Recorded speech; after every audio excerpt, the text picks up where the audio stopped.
Alright, we're at Western Iowa Tech today, and we're going really at part 2 of this brake bleeding. We showed you how to get the screws out without breaking them or whatnot. So we're going to get into this for the first time and kind of see what we're dealing with. You guys in class so far, we make the big deal about making sure these vents are clear. And we also said that usually immediately when you take the cover off and you see the diaphragm is collapsed like this, what does that tell us about the brake pads? That they're wearing out. You know, this one's not fully expanded all the way, but we definitely know that. Can you guys see what's on top of this? This was doing its job. We don't have a real bad, you know, we don't have any leaks on the outside. It's really super dry, but you see all that corrosion that's in there? I'll lay these parts out on the bench here. Will you do me a favor? Tear me off a paper towel and lay that up there.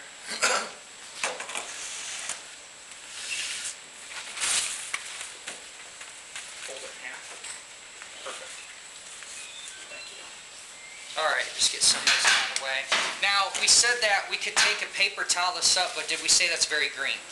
No. We didn't. So, what we like to do here is we got a couple different tools. We've got some pop bottles, and we use our a lot of the hoses that come with vent line for replacing batteries. A lot of time we know we're guilty of not replacing this hose because why?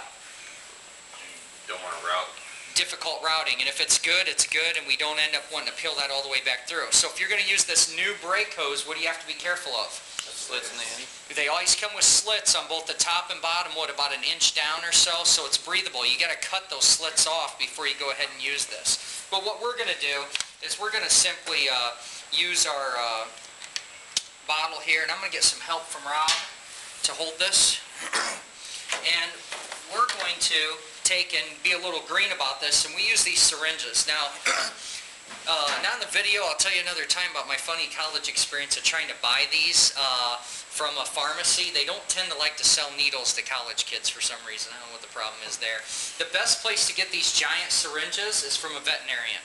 Okay, so you can go to a vet clinic, tell them you don't need the needle, and you can buy these big syringes. You guys might have different outlets or whatnot. It's only a couple of bucks. And this is one of my favorite way to bleed brakes because the tool's so useless. Now, I would recommend, you're going to see in the demo, I'm not going to do the best job in the world. I would recommend that you have 2 syringes. One is dirty for contaminated fluids, and one is for brand new fresh fluid that we're going to use to backfeed the system as we bleed it. Does that make sense? So as we go along here, we're just going to take, now I got to be real careful. This is going to make a mess. If I pull this too hard, you'll pull that seal right on out of here and you're going to have a problem, right? So, notice how I'm using 2 hands to support this. I'm sucking the fluid up. I'm taking some of the contaminants with it. Now I can actually get this pretty dang dry. Okay.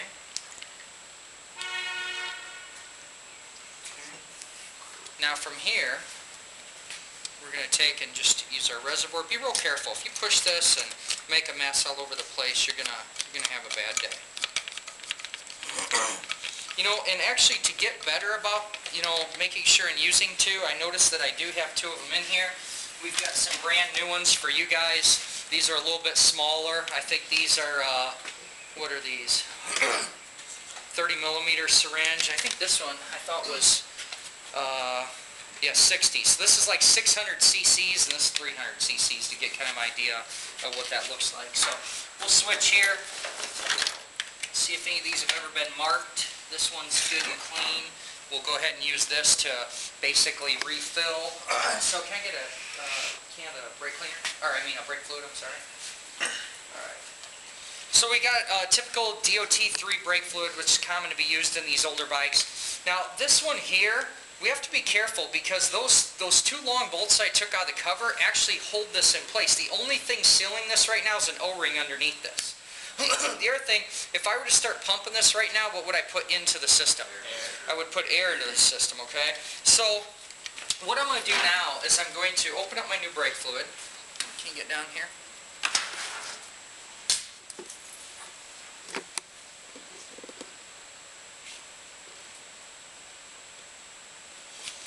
Going to make sure my hose is clean. I don't want to get any contaminants in the oil, right? And I'm going to preload the syringe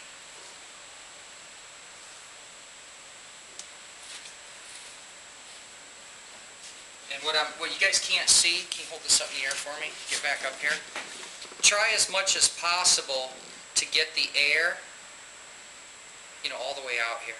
Okay, so I've got as much as I can.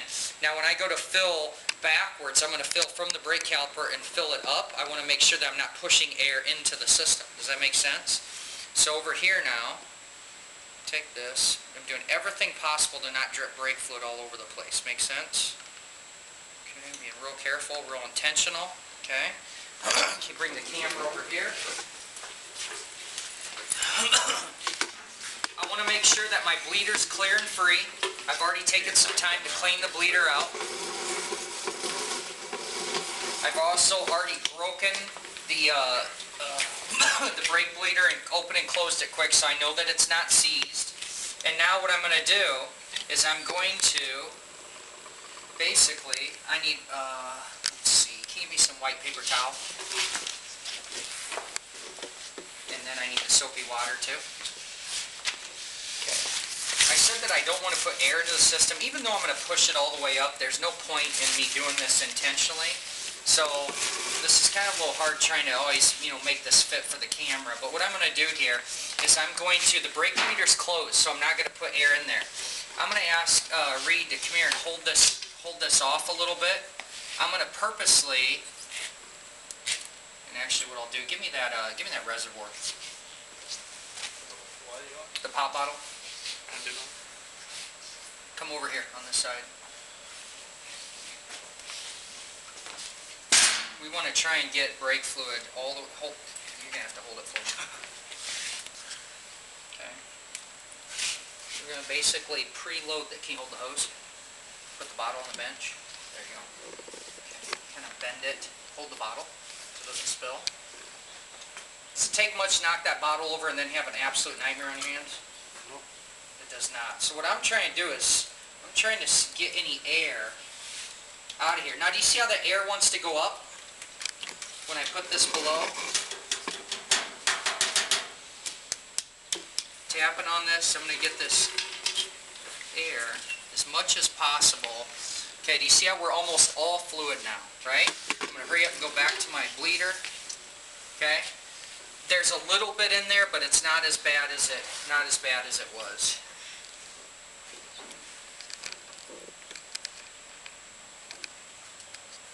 I'm going to try and see if I can get 100% of the air to the top side of this as I push it in. Make sense? You guys ever seen nurses do this? Maybe been in the hospital or whatnot, where they tap on the IV or whatnot? We don't need any other examples. Alright, I'm going to break this bleeder open. Now, Rob's job is he's going to watch that master cylinder, because what I'm going to do is I'm going to fill this backwards.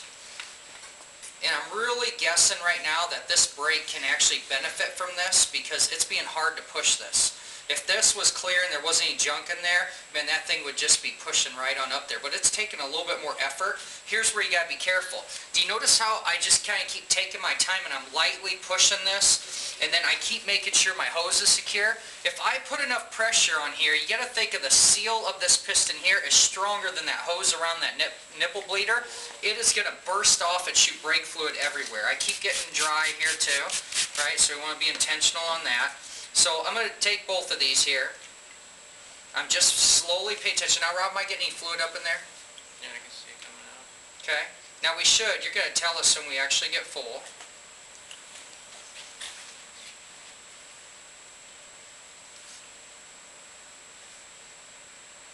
Now I could see it from down here too. I could start to see the level. So this big 600cc syringe has really got a pretty good capacity to fill one brake line and fill that reservoir appropriately. It's going up to this little line here. Yeah. Would you agree that I haven't put any air into the system at all, right? Okay, so I'm going to go ahead and close this now. And actually now I could go the other direction. Okay, we get a little burst there. Make sure you're being careful that I'm intentionally setting this stuff on paper towels, and I can go ahead and even soak my syringe down. I'm going to get this again. Make sense? Okay, now we're going to go back to the conventional way to bleed this. So this is where it's just plain best right now to have two people working together on this. So Rob's going to pump the brake 3 times, and Rob needs to be really careful right now. Let me talk about this. We'll go ahead and see if this is going to happen. Casey, will you set that down, and you're thinking the same direction I am, but I want to prove a point here. I'll use my bike as a sacrificial piece here. I'm going to get my gauges good and watered down, and what we're going to see is how bad this might actually jump up when he pulls the lever. Go ahead. You go ahead and pump it.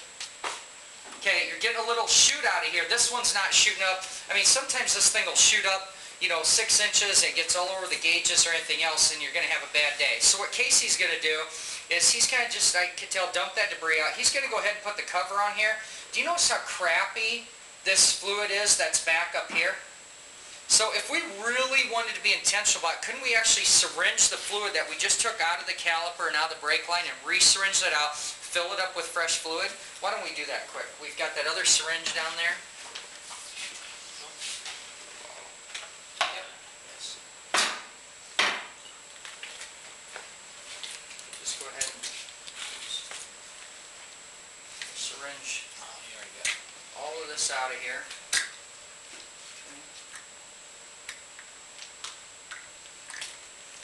Now that last little bit that's in here, we're going to use a paper towel. Rob, you can grab a paper towel. And just dampen that last little bit. You just want to inject that into here? Sure, we can actually just set it in there too. You're going to need it kind of thin, actually. Yep, just take a corner of that, yeah, and just start to kind of dab it in there. Let me ask you something, guys. Have we put any air into the system? No, right now we're bleeding a fully functional brake. This brake worked fine. We're going to make it work that better. Actually, just shove her down in there like so. And slide that garbage can over here. That way, instead of having to drag it all the way across the floor or whatnot, he can go ahead and take that out. Dump her in. All right. Okay, there's next to nothing on that. That's just a normal residue. We're not contaminating the earth by putting, a lot in there. So now let's take and fill the reservoir. And we've really taken all the bad fluid, the majority of it, and actually got it out of the system. I like how he got the lid of it close and down to the master cylinder instead of pouring from a distance. Now I'm going to go ahead and I'm going to pump this a little bit, and I'm going to see. We definitely are going to have, the brake feels great. We've done nothing, but now what we're going to do is we're really going to flush this through multiple times. And just for good practices, we'll go ahead and put the diaphragm on there. Is that as much as you can compress the diaphragm on there? Like to stay. Doesn't want to go up anymore? Okay. It does. So Rob's going to be my second hand help here. He's going to pump that up. We'll get the camera focused down here. Why don't you pump it 3 times? Okay, you can hold it. Okay, and now I'm going to take, and he's going to hold that lever all the way to the bar. Okay, you don't have to hold it real tight. I can close this. You go ahead and pump it a little slower. Fully release, pump in. Fully release, pump in. Fully release and hold. Okay, now we have to have good communication. So Rob's going to say, hold or ready, and I'm going to open and close. So Rob's holding it, I'm going to open, he's going to feel a loss of pressure, I'm going to close it, then he's going to start the process again. And I can tell that he can't pull the lever to the bar, and life's good. Now one thing you want to be really careful of too, do you notice how Rob is not really in the position as you'd be on the bike? And one thing that can seem real deceiving, let me get in here, hold this off, is when you're like grabbing the lever in a position other than you'd actually be riding on the bike, you can overpower that lever and pull that lever all the way to the handlebar thinking that you don't have good brakes. Does that make sense? If I grab the brake, we'll use this handle for example. If I grab this handle right here, do I have much control to pull that in? If I grab the handle back here, I got lots of control. And brakes are the same way. If you're trying to bleed brakes by holding to a handle like this, you're always going to feel like they're not strong enough. You want to hold them just as if you would operate them on the motorcycle. Look at my wrist. Look at me. Am I in a very ergonomically correct position? I'm not. So you really want to think about that. Now, Rob's, this is functioning good. It's not a problem. If you're really feeling like you've got a problem, most any lever out there, let me hop in here one more time, I'll try. I could grab to the outside of this. and I could damn near, by pulling on this ball here, I could, just about pull it to the bar. This one's actually got a really good brake on it. So now I'm going to show you one other thing that we could do. Go ahead and focus down here. Now Rob's going to pump it up 3 times. He's going to hold it. I'm going to open the bleeder, and I've got enough brake fluid in here because the angle of this hose is actually pulled down. I'm not sitting way up here where I'm going to let air get back in. I'm actually trying to get, brake fluid to sit in this line. I'm going to allow him, with the blader open, to go ahead and just keep pumping it. He needs to watch the level that we don't run it out, okay? And you're actually going to watch us just fast flush this whole system. I'll close the bleeder, we let no air in, and we're going to flush a lot faster than 3 pumps at a time. So go ahead and pump 3 times and hold. Okay, now I got plenty in here, just start pumping. Isn't that cool? So right now, look how dark it still is. Now Casey, since he's standing right there, he could be going ahead, and he needs to start filling out fluid like right now, or we're gonna get air in there, and we can't stop. So right now, we're just sitting here, and we're pumping, and we're pumping, and we're pumping. And what I like to do is I'll probably go through that reservoir, I don't know, 2 to 4 times. Right, brake fluid's pretty cheap at this level, isn't it? So Rob can just keep going. Now notice he doesn't have to go super fast. Rob just doesn't want to quit because I've got a full line of fluid in here. I've got no air. What I'm looking for is still some contamination. Actually, I'm still seeing some contamination. Ooh, big old, you guys can't see this on the video, but we really want to pump through what he's got going on right now. There's something definitely in there. So we'll keep flushing her on through.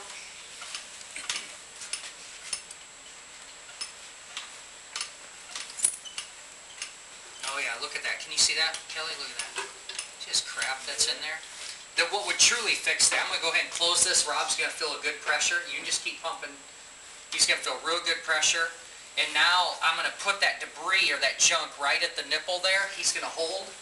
And then as soon as I open this and you lose pressure, you can start pumping. Let it go all the way to the handlebar and then start pumping it, and watch that debris should shoot out of there.